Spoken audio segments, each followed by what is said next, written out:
Alhamdulillah.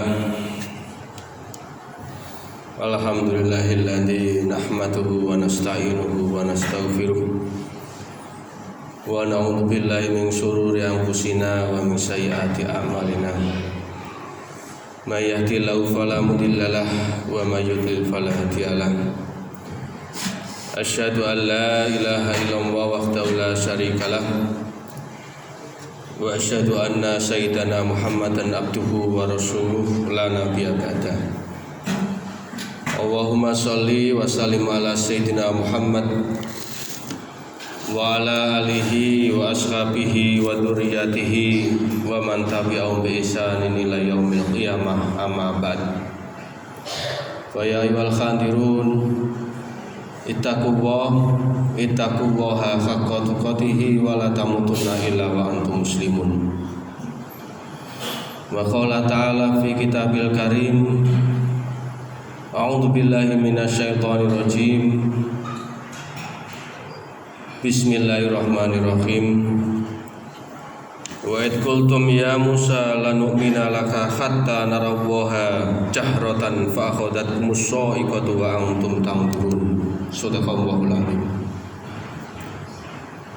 Hadirin jamaah salat Jumat rahimakumullah, marilah pada kesempatan siang hari ini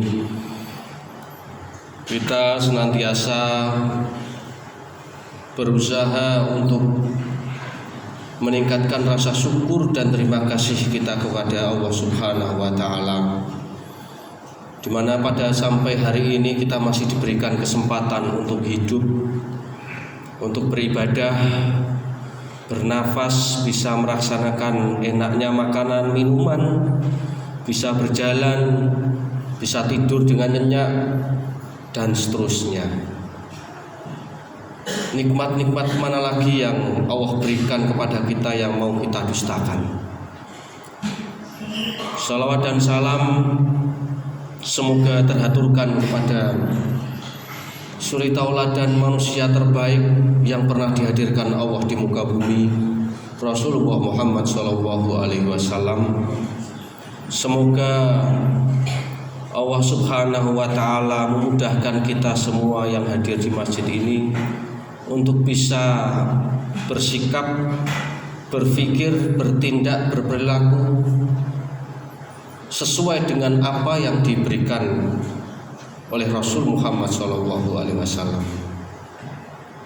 Hadirin jamaah sholat Jumat rahimakumullah, dalam sebuah hadis riwayat Bukhari, Baginda Rasul pernah menyatakan yang artinya setiap anak dilahirkan dalam keadaan fitrah, maka kedua orang tuanya lah yang menjadikan anak-anak itu menjadi orang Yahudi, Nasrani atau Majusi. Dalam konteks ini, hadis yang lain juga Rasul menyatakan bahwa sungguh kalian benar-benar akan mengikuti sunnah, dalam arti adalah tradisi orang-orang sebelum kalian, sejengkal demi sejengkal, sehasta demi sehasta, sehingga sekiranya mereka orang-orang itu masuk ke lubang biawak, maka kalian pasti akan mengikuti mereka juga ikut masuk ke lubang biawak. Maka para sahabat bertanya pada saat itu, wahai Rasulullah, apakah mereka itu kaum Yahudi dan Nasrani? Maka Rasul pun menjawab, siapa lagi kalau bukan mereka. Hadis riwayat Muslim. Jamaah sholat Jumat rahimakumullah, tak dipungkiri bahwa kita hidup dalam sebuah zaman di mana zaman ini adalah hegemoni peradaban Barat yang didominasi oleh pemikiran Yahudi dan Nasrani. Kita kadang secara tidak sadar bahwa tradisi yang kita pakai atau kebiasaan yang kita jalankan atau pola pikir pemikiran yang kita menjadi pemikiran yang kita jadikan mindset dalam kehidupan sehari-hari, tidak sadar itu adalah pemikiran dari pemikiran Yahudi dan Nasrani.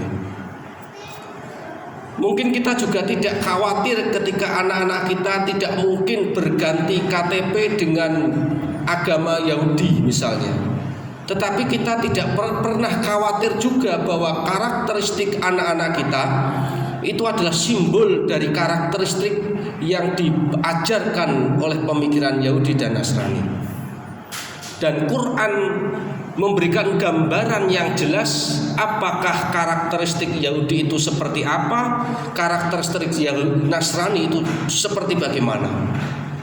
Satu contoh dalam Quran surat Al-Baqarah ayat 55. Sebagaimana khotib tadi sampaikan, a'udzubillahi minasyaitonirrajim. Wa id qultum ya Musa lanu'mina laka hatta narallaha jahratan fa akhadhatkumus sha'iqatu wa antum tanzurun. Yang artinya, dan ingatlah ketika kamu berkata, wahai Musa, kami tidak akan beriman kepadamu sebelum kami melihat Allah dengan jelas, maka halilintar menyambarmu sedang kamu menyaksikan. Al-Baqarah ayat 55. Ayat ini memberikan gambaran betapa sebuah kebenaran itu dianggap rasional tatkala kebenaran itu harus bisa dirasakan dengan panca indera. Inilah pemikiran Yahudi jamaah sholat Jumat rahimakumullah. Sehingga dengan kata lain bahwa kebenaran sebuah ilmu itu tatkala bisa dirasakan dengan panca indera, maka kebenaran itu adalah kebenaran yang nyata, rasional, dan masuk akal, logis, dan seterusnya. Sehingga ketika kebenaran itu datang dari wahyu Allah, maka itu bukan dianggap sebagai sebuah kebenaran. Karena sekali lagi kebenaran yang empiris, yang nyata, rasional, masuk akal, logis, dan seterusnya adalah tatkala kebenaran itu bisa dirasakan oleh panca indera. Kalau kita cermati dalam dunia pendidikan kita hari ini, betapa kebenaran wahyu itu terkadang tidak diterima sebagai sebuah pengetahuan. Satu contoh misalnya, kita mungkin jarang untuk melihat materi-materi yang diajarkan oleh sekolah-sekolah yang diajarkan kepada anak-anak kita hari ini. Betapa ada teori yang menyatakan bahwa asal-usul manusia itu berasal dari kera, seakan-akan ingin menafikan bahwa Islam, Quran sendiri mengajarkan bahwa asal-usul manusia itu berasal dari Nabi Adam alaihissalam. Karena kebenaran Quran atau ayat yang disampaikan Quran yang mengatakan bahwa manusia asal-usulnya adalah dari Nabi Adam, itu tidak dianggap sebagai sebuah kebenaran empiris, kebenaran yang rasional, yang nyata, dan seterusnya. Betapa juga ketika kita menyaksikan misalnya jamaah sholat Jumat rahimakumullah, materi-materi yang diberikan oleh anak-anak kita yang jarang kita menjadi filter bagi mereka. Yang dikatakan negara maju adalah negara yang pendapatan per kapitanya sekian. Yang dikatakan negara maju adalah ketika tingkat kekayaan materinya sekian, dan seterusnya. Apakah Islam mengajarkan kemajuan model seperti itu? Bahwa Islam justru mengajarkan yang namanya maju itu tidak sebatas materi ekonomi, tetapi yang dinamakan kemajuan itu adalah ketika jiwa dari seorang muslim itu memiliki jiwa yang sehat. Qad aflaha man zakkaha wa qad khaba man dassaha. Inilah konsep Islam tentang kemajuan, dan inilah yang dianggap bukan kebenaran yang rasional oleh peradaban barat, yang itu adalah hasil dari pemikiran Yahudi dan Nasrani. Maka sebagai akhir di khotbah hari ini, Jangan jadikan anak-anak kita menjadi anak yang punya ciri karakteristik dari Yahudi dan Nasrani. Mungkin kita tidak khawatir bahwa KTP anak-anak kita tidak berubah ganti agama menjadi agama Yahudi, tetapi karakteristik yang digambarkan Quran, bagaimana orang-orang Yahudi itu seperti apa, orang Nasrani itu seperti apa, ini yang perlu kita waspadai dan berikan filter kepada anak-anak keturunan kita supaya mereka tidak mengikuti pola pikir, tradisi dan seterusnya pandangan hidup dari orang-orang Yahudi dan Nasrani. Sebagaimana Al-Quran sudah memberikan peringatan dalam surat Al-Baqarah ayat 120, walan tardo angkal yahudu walan nasoro hatta tattabi'a millatahum. Tidak akan pernah mereka ridho sampai kamu masuk ke dalam agama mereka. Mudah-mudahan peringatan Quran ini menjadi peringatan bagi kita supaya kita dalam memberikan pendidikan kepada anak-anak kita mengacu kepada Quran, kebenaran wahyu itu juga kebenaran yang harus kita terima, bukan sebatas kebenaran yang hanya bisa dipanca indera. Amin. A'udzubillahi minasyaitonirrajim. Bismillahirrahmanirrahim. Wal asri innal insana lafi khusrin illa alladziina amanu wa amilus solihati wa tawassaw bil haqq wa tawassaw bis sabr wa qul rabbighfir warham wa anta khairur rahimin. Allahumma shalli wa sallim wa zid 'ala al-fadl wa barik bi jalalika wa kamalika wa mazali 'ibadi wa asrafi 'ibadika sayyidil arabi wal 'ajam wa imami tayyibin wa kharam sayyidina wa maulana Muhammad wa ala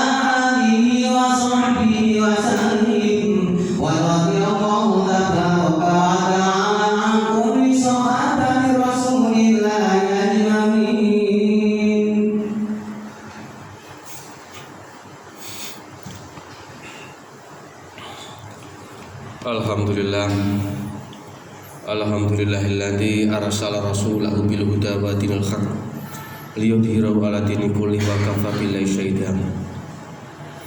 Asyhadu an la ilaha illallah wahdahu la syarika lah al malikul haqqul mubin wa asyhadu anna sayyidana Muhammadan abduhu wa rasuluhu shadiqul wa'dil amin. Allahumma shalli wa sallim ala sayyidina Muhammad wa ala alihi wa ashabihi wa dzurriyyatihi wa man tabi'ahum bi ihsanin ila yaumiddin, amma ba'd. Wa ya ayyuhal khadirun ittaqullaha haqqa tuqatih wa la tamutunna illa wa antum muslimun. Wa qala ta'ala fi kitabil karim, a'udzu billahi minasyaitonir rajim. Bismillahirrahmanirrahim. Innallaha wa malaikatahu yusholluna 'alan nabi ya ayyuhalladzina amanu shollu 'alaihi wa sallimu taslima bi rahmatika ya arhamar rahimin. Allahumma ighfir lil muslimina wal muslimat wal mu'minina wal mu'minat al ahya'i minhum wal amwat bi rahmatika ya arhamar rahimin. Rabbana dzalamna anfusana wa illam taghfir lana wa tarhamna lanakunanna minal khasirin. Rabbana la tuzigh qulubana ba'da idh hadaitana wa hab lana min ladunka rahmah innaka antal wahhab. Allahumma inna nas'aluka al-huda wat tuqa wal afafa wal ghina. Allahumma inna nas'aluka ilman nafi'an wa amalan mutaqabbala wa rizqan halalan thayyiban. Allahumma inna nas'aluka ridhaka wal jannah wa na'udzubika min sakhatika wan nar. Allahumma inna nas'aluka husnal khatimah wa na'udzubika min su'il khatimah. Rabbana atina fid dunya hasanah wa fil akhirati hasanah wa qina adzabannar. Subhana rabbika rabbil izzati amma yasifun wa salamun alal mursalin walhamdulillahi rabbil alamin. Ibadallah, innallaha ya'muru bil adli wal ihsan wa ita'i dzil qurba wa yanha 'anil fahsya'i wal munkari wal baghi ya'idukum la'allakum tadhakkarun wa la dzikrullahi akbar.